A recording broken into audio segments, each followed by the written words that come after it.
சாரதா அவங்க ஹஸ்பண்டோட போட்டோ வச்சுக்கிட்டு ஃபீல் பண்ணிக்கிட்டு இருக்காங்க, கனவு காண்டுகிட்டு இருக்காங்க. சாரதா சொல்றாங்க, இத்தனை வருஷம் வாழ்ந்த நானே உங்க மேல சந்தேகப்பட்டிருக்க கூடாது. சொல்லிக்கிட்டு இருக்கப்பவே 4-5 பேரு வீட்டுக்குள்ள வர்றாங்க.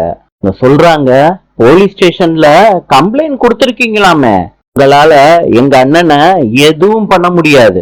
கங்கா கிட்ட சாரதா கேக்குறாங்க, யாரடி இவங்கெல்லாம்? அம்மா, அவங்க யாருன்னு அவங்க மூஞ்சிலே எழுதி ஒட்டி இருக்க, பொறிக்கீங்கன்னு.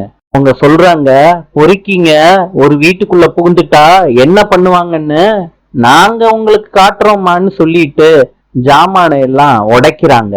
தாத்தாவ அடிக்க போறாங்க. கங்காவோட கைய புடிச்சு இழுக்கிறாங்க. சாரதா பொண்ணை காப்பாத்துறதுக்காண்டி அவங்க கூட சண்டை போடுறாங்க. கங்கா தடுமாறி கீழே விழுகிறாங்க. வழியில துடிக்கிறாங்க. நாளை சந்திப்போம்.